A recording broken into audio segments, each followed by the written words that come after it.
On today's show, year 4 is the make or break season for Jalen Green. We're going to discuss his contract situation, expectations going into year 4, what his minimum floor is, as well as his long-term outlook. It's all coming up on today's Locked On Rockets.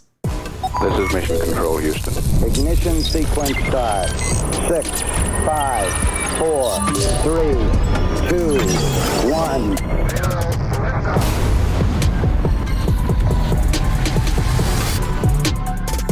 What's up, and welcome to another edition of Locked On Rockets, your daily podcast home for everything Houston Rockets basketball. As always, I'm your host, Jackson Gatlin, native Houstonian and credentialed media member. I'm also the host of Locked On NBA Mondays. Be sure to follow along wherever you listen to your podcasts or on YouTube. Just search Locked On Rockets. Be sure to like, comment, and subscribe. Now, today's episode is brought to you by FanDuel. Make every moment more this summer with FanDuel because they're hooking up all customers with a boost or a bonus daily. That means there's something for everyone every day, all summer long. Be sure to visit FanDuel.com to get started. And I missed it there a moment ago, but the best way that you can help our show out is to comment anything below the video. Just swing by, do a drive-by, just say Go Rockets. It helps us out a ton. And as always, thank you so much for making Locked On Rockets part of your day every day, whether it's on your way to work, on your lunch break, in the gym. Thank you for being an everydayer. Joining us now after a brief hiatus is none other than the podfather himself, Rockets Wire editor and host of the Logger Line podcast, Ben DuBose. You can track down on Twitter at Ben DuBose. Here is we're going to kind of tackle one of the bigger or quite possibly biggest storylines going into this next season for the Houston Rockets, and that is the status of Jalen Green and what feels like very much a make or break season for Jalen Green and his future as a member of the Houston Rockets. We're going to get into some of the contract discussions, the extension talks for Jalen Green, what it would take, should he get an extension at this point? What would it look like if he doesn't get one? Some of the long-term ramifications and intricacies there, expectations for this next year, what kind of his minimum floor is as far as the expectations for his year 4 season. So Ben, let's start with the contract stuff. We'll just kind of address that here first and foremost, because obviously Jalen Green and Alperen Sengun are both up for contract extensions. And it's kind of weird because the discussions around both of these guys are kind of intertwined, but let's try to stay focused on just Jalen Green here for a second. We've seen a lot of his 2021 draft classmates receive their maximum extensions. Jalen has not received his yet. Same thing for Alperen Sengun, albeit for likely very different reasons. Yes. Let's start with, I see that some people have argued that the Rockets should just go ahead and give him the max extension, given that his cap hold next summer is, there's a negligible difference between what it would cost to extend him now versus just waiting and doing it next summer as a restricted free agent if you were planning to max him. I think the argument to not do it, though, is because you might be able to retain him on a more of a team-friendly contract, right? Get him not on a sweetheart deal, but if he doesn't earn that max contract this next season, then you might be able to save some dollars there down the line. How do you feel about Jalen's contract situation as it stands right now? Yeah, I think the likely scenario is that you wait. I just think there's certainly risk with his performance. We know how he played in March specifically, but there were so many peaks and valleys last season. I think we would all like to see more consistency in terms of options. There's a window after you extend a guy in which he becomes very difficult to trade. So that's a factor as well if you want to keep the door open. But then the biggest one for me, I just think it's very difficult to sell Alperen Sengun on the idea that Jalen Green is worthy of an extension, but you aren't. And I understand the cap hold difference that from a math perspective is relevant, but there's also a human side to this as well. And if you don't give Alperen Sengun an extension, and we all know why they probably won't, which is the lower cap hold as a mid-first round pick, analogous to what the Philadelphia 76ers did with Tyrese Maxey, using that financial flexibility to bring in Paul George this summer.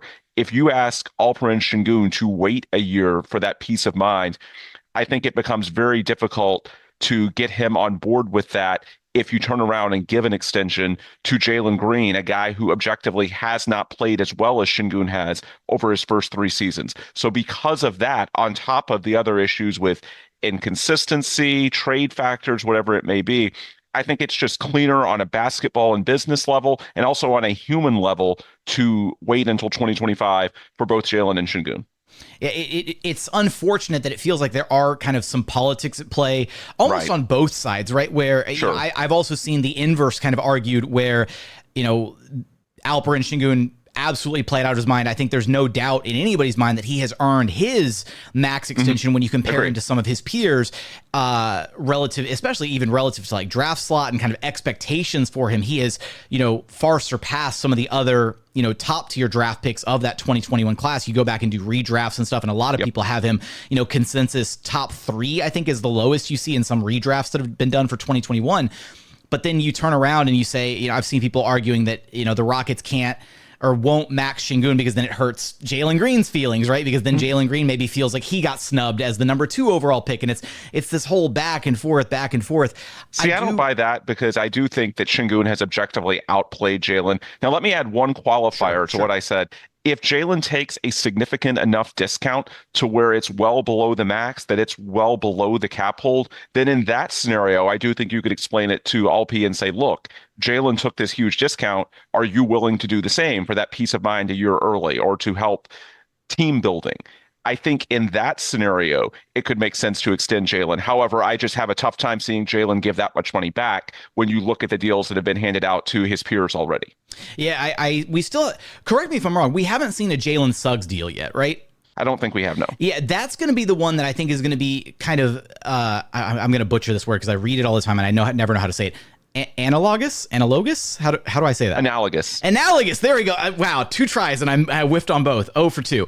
I think that's going to be, I'll stay with analog. Let's go with that. I think a Jalen Suggs extension, should the Magic reach one with him, is going to be a good analog for what Jalen Green could achieve, right? Because Jalen Suggs, similar kind of situation, right? A little rough and tumble first couple years in the NBA, kind of found his home a little bit and really started to make his name on the defensive side of the court, and maybe still has room to grow and improve offensively, but is now one of the premier defensive point of attack guys in the NBA landscape. And he's a big part of what the Orlando Magic have built with their kind of defense first identity over there. So I am very curious to see what kind of an extension he gets, because he's not a guy from that 2021 draft class that I think has an argument for a max level extension. So depending on what he gets, that could be something where then the Rockets take a look and they're, hey, Jalen, how would you feel about a contract similar to this? Because this kind of matches the production that we've seen out of you so far. Yeah, I think that's reasonable. And then the other basketball thing that I would go into with Jalen is that when you look at the numbers he put up in March specifically, but really we'll say for the final 20 games of the season after Alperen Sengun went out, there is a question as to how that's going to translate to a full roster. And you need a full roster to win at a high level. Yes, I know they had the 11-game winning streak, but I think we all know that that formula is not translatable to a contender. You're going to need Alperen Sengun. You're going to need other difference makers. So how this is relevant to the contract is it's not just the numbers he put up in a small sample. You also want to see, and there's been this discussion in the past, and I'm sure we'll get into it again as this episode progresses, of Jalen being a rhythm player. Okay, well, how can he play when he's alongside other high usage playmakers like Alperen Sengun, like Fred VanVleet, like anyone else they might bring in, or let's say Reed Shepherd is ready earlier than expected. There's so many possibilities, but the bottom line is that a lot of the numbers Jalen put up to end last season were when things were built around him exclusively. How is that going to translate when the Rockets have a full roster with other guys developing and have the ball in their hands? I'm not saying Jalen can't still be really good in that environment, but he hasn't done it yet. And so because of that, I think that's yet another reason that you might want to be a little bit patient with handing out the big deal to get more data and see who Jalen is in the context of a full strength Rockets team. Coming up, I want to get one more point in about the contract situation with Jalen Green, and then we're going to transition over to kind of expectations for year 4. What a floor situation looks like for Jalen Green. What is the bare minimum for this next season for him, and then kind of long-term outlook that we're going to get into. We're going to get there in just one moment. First, today's episode is brought to you by BetterHelp. Look, when your schedule is packed with kids' activities and big work projects and more, it's really easy to let your priorities slip. Even when you know what makes you happy, it's hard to make time for that, right? But when you feel like you have no time for yourself, non-negotiables like therapy are more important than ever. I'm somebody who's done therapy in the past. I found it to be an incredibly cathartic experience to have kind of an unbiased professional third party help me kind of navigate some of the day-to-day stuff that I was dealing with. in my life. So if you're thinking of starting therapy, give BetterHelp a try. It's entirely online, designed to be convenient, flexible, and suited to your schedule. Just fill out a brief questionnaire to get matched with a licensed therapist and switch therapists at any time for no additional charge. Never skip therapy day with BetterHelp. Visit BetterHelp.com/LockedOnNBA today to get 10% off of your first month. That's BetterHelp, HELP.com/LockedOnNBA. And continuing on here at Locked On Rockets, your daily podcast, home for everything Houston Rockets basketball. All right, Ben, we kind of brought up the idea of, Jalen Green potentially, taking a bit of a discounted rate, right? Not, aggressively pursuing that max level contract, which would potentially provide him some long-term security, right? Because God forbid if things are a train wreck this next season, right? Which is obviously not what anybody wants to see, right? We don't want to see that here. Best case scenario is Jalen Green balls out. He looks like a future superstar, and then everybody's happy, and he gets the extension. Sengun gets the extension, and that's your pillars 1 and 2 for the Rockets' future for the foreseeable next 5 years, whatever. Let's say, but to avoid that worst case scenario, right? Because that is the fear, is if you are a guy, if you're a young player and your team is like trying to punt on you, like, no, we'll let you go to restricted free agency. You got to prove it. You maybe get given that chance of, hey, rather than betting on myself this next season, maybe I should take the guaranteed money. What would a contract in your mind be that you think the Rockets could realistically offer to Jalen that would be competitive given his kind of current market standing, and not like an insulting offer to a guy that does still have some significant upside potential? Yeah, see, I'm just not sure if it exists, because for me, I think the most I would go is maybe 140, something along those lines, to where the starting salary is below 30 million. And I just have a tough time seeing Jalen accept that. Now, you can argue that based on his play to this point, maybe he should. But when you look at what he showed really in the second half of last season, you could make a case that it was really the last 40 games, because as much as we talk about March, he also had that run starting in mid-January leading up to the trade deadline we call the untradeable tour. So honestly, you can split his season in two. And if you look at the last 40 games, he averaged basically 22 points, 6 rebounds, 4 assists per game, true shooting percentage of 56, which is very healthy.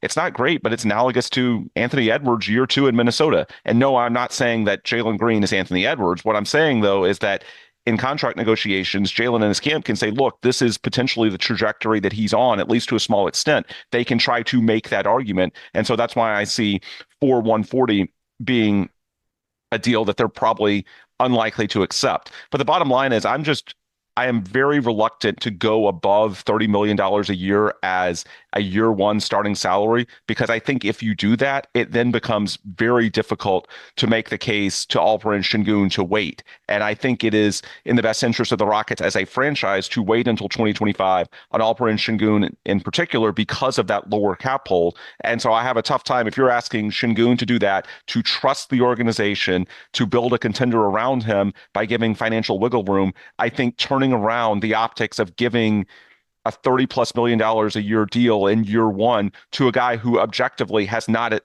been as good as Sengun, I think that would be very difficult to ask of him. So because of that, I just don't want to go above 30 million a year. And yet I have a tough time seeing Jalen accept that deal when you look at how he played in the back half of year 3.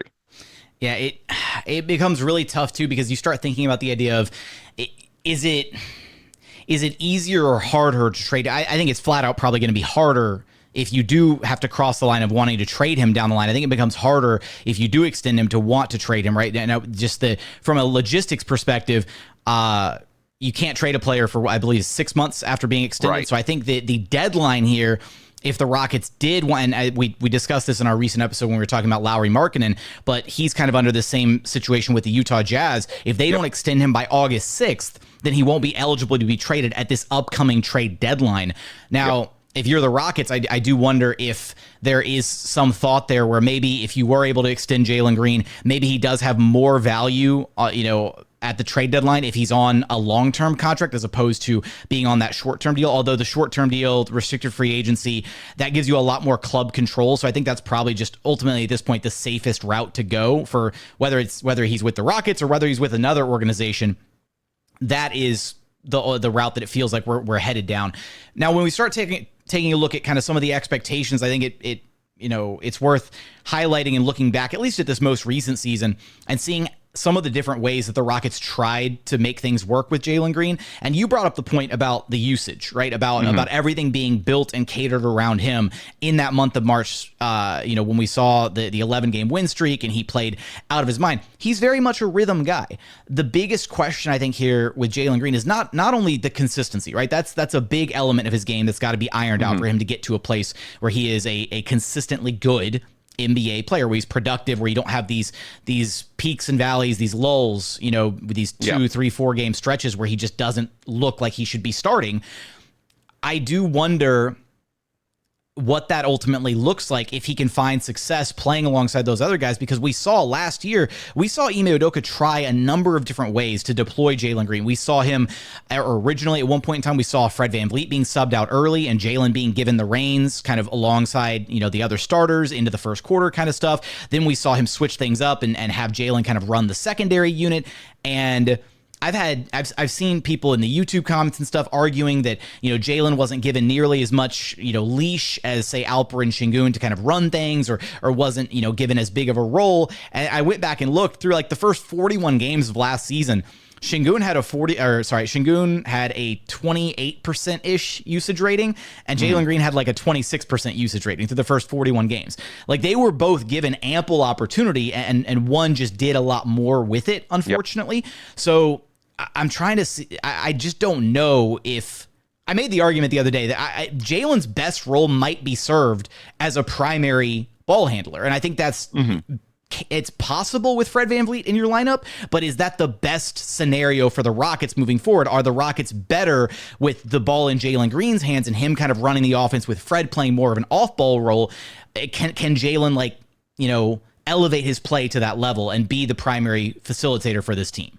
Yeah, and that's why you signed Fred VanVleet as opposed to James Harden a year ago, is you want that optionality. And so he does give you more of a runway to developing Jalen in that way than if you had someone who had to be ball dominant and used in one very specific way. I do think that Fred at least leaves the door open. So to close the loop on what you were saying contractually, the scenario I would point to, if Jalen plays well, which is obviously what we hope, and that's the scenario where he would also boost his trade value, I would assume, then no one's really going to care that he's on a 1-year deal because he's playing well, and you would have matching rights because he'd be a restricted free agent. So if he's playing well, then that scenario takes care of itself because he looks like a guy that you'd want to max or do something close to it.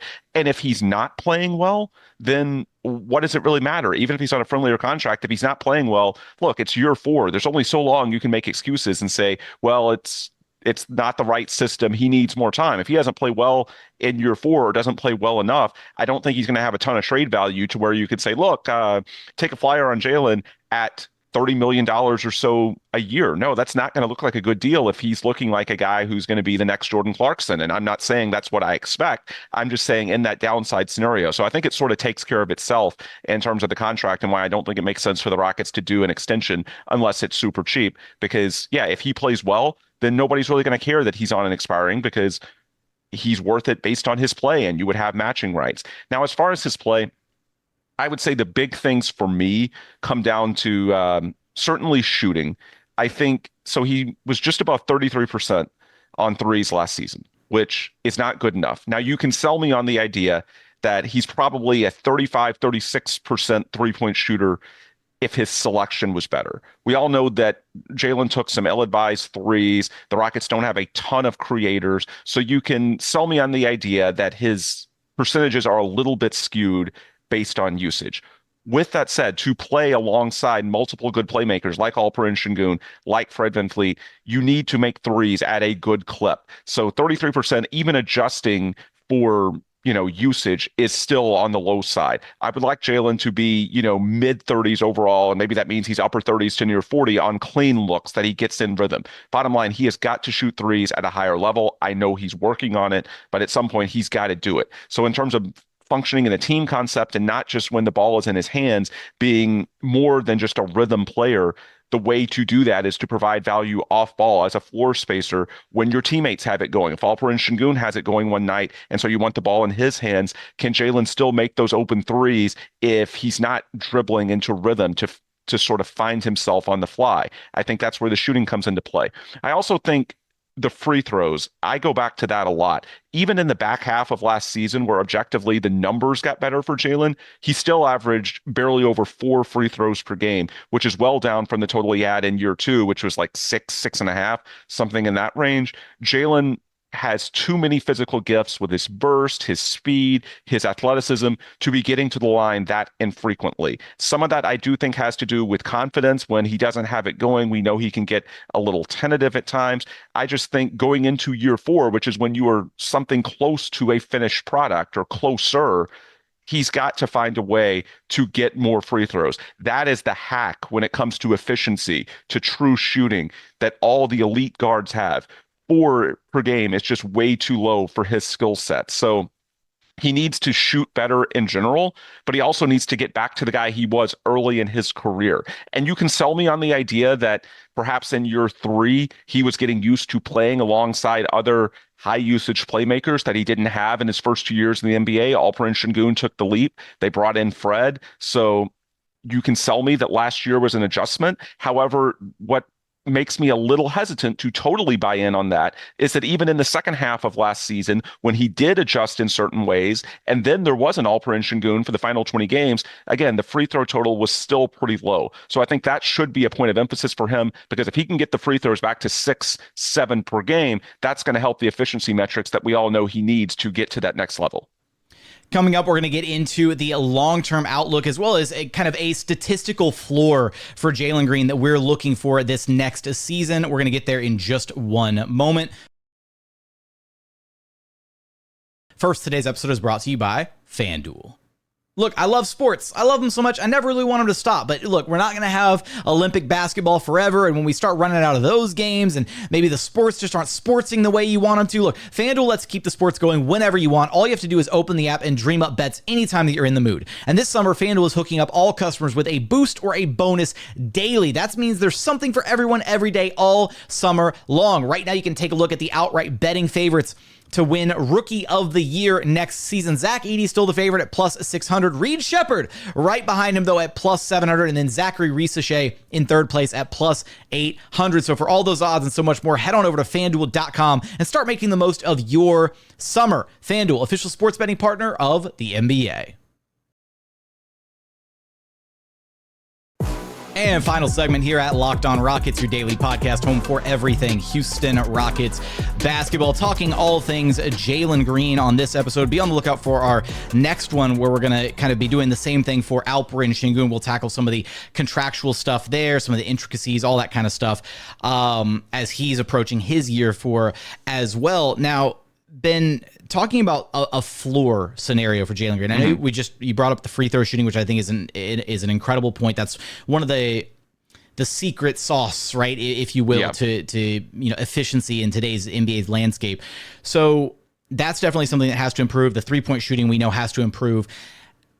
What are we looking at numbers wise, do you think, for Jalen to have what you think is at least a kind of, again, I'm talking the most floor scenario to where the Rockets would feel good about it? Basically, what does Jalen Green need to do to make it past the trade deadline? Because that's kind of where we're at. Is if he goes into the year as a restricted free agent, it's going to be his prove it year, right?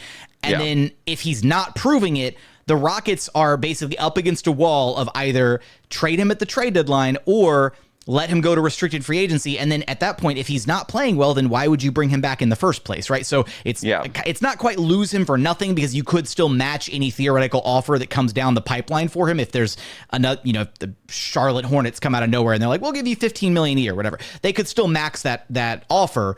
But at that point, why would you want to? You would still want to maybe try and recoup some value. So what do we think Jalen has to do to at least make it past the trade deadline this next season?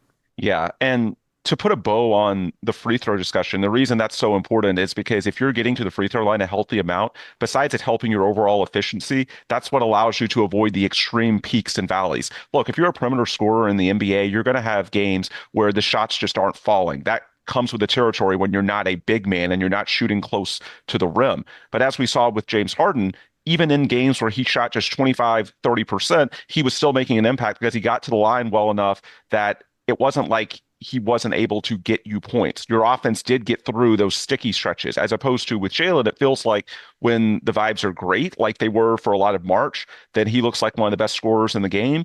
But when he goes through a stretch like he did before the All-Star break, when he nearly lost his job, then it's not like he's providing value when the shots aren't going in, because he's not getting to the free throw line enough, and also the body language needs to get better defensively. And it's not tools. I think some of it is just playing through the stretches where things aren't going well for him. And that's where the free throws can be so helpful. Even if the shots aren't going in, you still feel like you're providing value. It avoids long stretches where the team isn't scoring, because obviously Jalen's the top perimeter scorer at this point. So you do need to lean on him with the way this team is built. And so that's why it's so important for him to be able to provide some value even on nights where the shots aren't going in. As far as a floor scenario for year 4, I go back to the line that I stated earlier from his last 40 games. And I think that's representative because it includes multiple stretches, the untradeable tour, the stretch in March without Sengun largely, also that terrible 2-week stretch leading into the All-Star break when it was pretty clear Ime Udoka was considering taking him out of the starting lineup. The last 40 games, 22 points, 6 boards, 4 assists, only 2.5 turnovers, true shooting percentage of 56. If he can do that for a full season, if he can prove that the first half of year 3, and we know December was when he really bottomed out, was sort of adjusting to a new coach, a new system, all these changes. If he can prove that what he did in the back half of last season is legitimate. And yes, I know there were peaks and valleys, but honestly, that's true of any player. I hate when fans say stuff like, oh, if you sample out the 10 good games or the 10 bad games. Well, no, you can do that with any player. There's going to be peaks and valleys. Now, it's called cherry picking, and right, it can be done anywhere. Yeah, we'd like for Jalen to be a little more consistent, but the truth is that's going to be true of any player, especially on the perimeter. So when you look at the back half of year 3, if he can prove that that is representative of who he is as a player, that's good enough to at least, if not get a max deal. Well, it probably is enough to get a max deal when you see how many guys in his draft class are getting them. And then we should note that in that stretch, he also had a positive plus minus differential at plus 2.2. So it's not like they were empty calories numbers. They were contributing to winning. So if he can just do what he did in the last 40 games of last season, add a few more free throws, get the 3-point percentage up to where it's at least league average in the mid 30s, that would be enough for me. I think he's capable of more than that, but that's the floor scenario that I would need to feel pretty good about him going into, year 5 when he should be closer to a finished product. On that point though, about the, let's say year 4, it's just the floor scenario, right? The one that we just outlined. It might have been like that floor scenario. If he had maintained that for all of year 3, that might have been enough to get the max contract. I think the dilemma here though is, if you're going into year 4 and if you're becoming a restricted free agent, if there's not another team out there that has the money to offer you that max, then you're at the not at the whim. I'm blanking on my analogies here today. You're at the mercy of the market. At the mercy of the market. Thank you. That's the word I was looking for. And so, realistically speaking, I mean, if Jalen Green does that floor scenario, I feel like if you're the homegrown team, if you're the team that player has played for, if that's the year 3 scenario, then yeah, you probably max him and you feel really good about it. Is that floor scenario good enough for an outside team to want to come in and say, yeah, we think that's a max caliber player? I think it would also come down to how many games the Rockets win, because is he a conducive winning player with that floor scenario involved? Yeah. Yeah, because when you look at the final 40 games of last year, the second half, you do have to acknowledge that as a team, the Rockets fell off for a decent part of that stretch. Now, obviously, they picked it up again in March, but that's where you get into the fact that Sengun was missing for a lot of that sample. So how does it fit in a winning environment when he's playing alongside other top shelf playmakers like Alp, like Fred, like any of these other young guys, if they take a step next season? That's the big question. And so if the Rockets can take a step forward as a team, because we all know the Jalen only model, look, he can be a good player. I don't think he's going to be so transcendent by himself that Jalen alone is the engine to win 50, 55 games and be a contender. He's a good player. He can be very good. He's not that guy, or at least not yet. He's not close to that. So to build a winning team, he needs to be able to blend his numbers with other good playmakers to also provide value defensively, not at the bad body language, slumped shoulders to where it takes a toll on his effort, and so on and so forth. If he puts up those numbers and the Rockets win 45 to 50 games and they get in the playoffs, then that might be enough. If he puts up those numbers, but the Rockets have another 41 and 41 type year, and it's sort of your turn, my turn with who's leading the offense, it probably wouldn't be. And in that case, the Rockets could try to drive a more difficult bargain. I think that's the ultimate question here. It's not just about the numbers. Yes, there's important. We can throw out a floor scenario, but it's also how it fits within the team.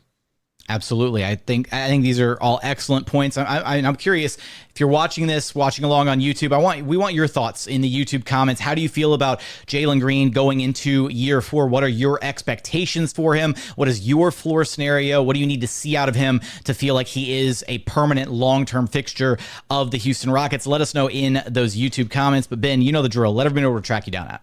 Yep. Ben DuBose on Twitter /X and the Rockets Wire and the Logger line on the same. Also check out rocketswire.usatoday.com for all your daily Houston Rockets news coverage. That's going to do it for another edition of Locked On Rockets. As always, thank you so much for checking out the show. If you haven't done so yet, please consider subscribing wherever you listen to your podcasts or on YouTube. Just search Locked On Rockets. Be sure to like, comment, and subscribe. If you're listening on Apple or Spotify, a 5-star review helps us out a ton. But as always, thank you so much for watching. Thank you so much for listening. And we look forward to having you back right here at Locked On Rockets, your daily podcast home for everything Houston Rockets basketball.